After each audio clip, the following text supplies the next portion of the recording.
Hi guys, ചെമ്പനീർ പൂവ് promo റിവ്യൂവിലേക്ക് എല്ലാവർക്കും സ്വാഗതം. അങ്ങനെ രാത്രി സുധി പതുക്കെ ശ്രുതിയെ കാണാൻ പുറപ്പെടുമ്പോൾ ചന്ദ്രമതിയും രവിയേട്ടനും സച്ചിയും രേവതിയും ഒക്കെ പിടികൂടുന്നു. നീ ഇങ്ങനെ ചെയ്യുമെന്ന് എനിക്ക് നന്നായി അറിയാമായിരുന്നു. എവിടേക്കാടാ ഈ രാത്രി പോകുന്നത് എന്ന് ചന്ദ്രയുടെ ചോദ്യത്തിന് ഞാൻ എൻ്റെ കുഞ്ഞിനെ സ്വപ്നം കണ്ടു. അമ്മ എന്നോട് ക്ഷമിക്കണം. എനിക്ക് ശ്രുതിയെ കാണണം. അമ്മ പേടിക്കണ്ട, ഞാൻ കൂട്ടിക്കൊണ്ടുവരുന്നൊന്നുമില്ല. അവളെ ഒന്ന് കണ്ടാൽ മാത്രം മതി അമ്മേ എന്ന് സുധി കരഞ്ഞ് കൈകൂപ്പി പറയുമ്പോൾ ചന്ദ്രമതിക്ക് സുധിയോട് പാവം തോന്നുന്നു. നീ ഒറ്റയ്ക്ക് പോകണ്ട.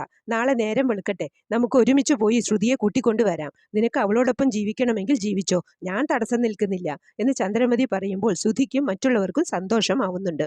പിന്നീട് സുധി ശ്രുതിയെ വിളിച്ച് നാളെ ഞങ്ങൾ അങ്ങോട്ട് വരുന്നുണ്ട് നിന്നെ കൂട്ടിക്കൊണ്ടുവരാൻ എന്ന് പറഞ്ഞപ്പോൾ ശ്രുതിക്ക് സന്തോഷമായി. അല്ല, ആന്റിക്ക് എന്താ ഈ മനംമാറ്റത്തിന് കാരണം എന്ന് ശ്രുതി ചോദിക്കുമ്പോൾ പിറക്കാൻ പോകുന്ന നമ്മുടെ കുഞ്ഞിനെ ഓർത്തിട്ടായിരിക്കും എന്ന് സുധി പറയുന്നുണ്ട്. ഇത് കേട്ടപ്പോൾ മീരയ്ക്കും അത്ഭുതമായി. ഇതുപോലുള്ള മണ്ടന്മാരെ ഞാൻ ജീവിതത്തിൽ കണ്ടിട്ടില്ല എന്ന് പറയുമ്പോൾ ശ്രുതി രണ്ടും കൽപ്പിച്ച മട്ടാണ്. ആന്റി എന്നെ ചെയ്തതൊന്നും ഞാൻ മറന്നിട്ടില്ല. ആദ്യം അവിടെയൊന്ന് കയറി പറ്റട്ടെ, ഞാൻ അവരെ മനസമാധാനത്തോടെ ജീവിക്കാൻ വിടില്ല കണ്ടോ എന്ന് പറയുന്നു. രണ്ടുപേരും അംഗം കുറിക്കാൻ തയ്യാറായി നിൽക്കുകയാണ്. അതേസമയം ചന്ദ്രമതി സച്ചിയോട് ഞാനൊരു ഓട്ടം വിളിച്ചാൽ നിനക്ക് വരാൻ പറ്റുമോ? ഞാൻ വെറുതെ ഒരു ഓട്ടം വിളിച്ചതല്ല, എനിക്ക് നിന്റെ സഹായം കൂടി വേണം എന്ന് പറഞ്ഞതും സച്ചി എന്തിനും തയ്യാറായി. എന്തു സഹായമാ വേണ്ടേ?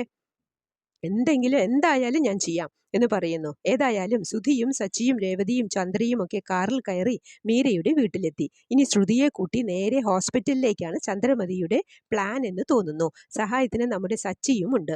ഇനി ശ്രുതിയുടെ ഈ പ്ലാനും പൊളിയുമോ എന്ന് കണ്ടു തന്നെ അറിയണം. ഇതൊക്കെയാണ് പ്രമോ ആയി കാണിച്ചത്. പ്രമോ ഇഷ്ടമായെങ്കിൽ ലൈക്ക് ചെയ്യാനും ഷെയർ ചെയ്യാനും സപ്പോർട്ട് ചെയ്യാനും സബ്സ്ക്രൈബ് ചെയ്യാനും മറക്കരുത്.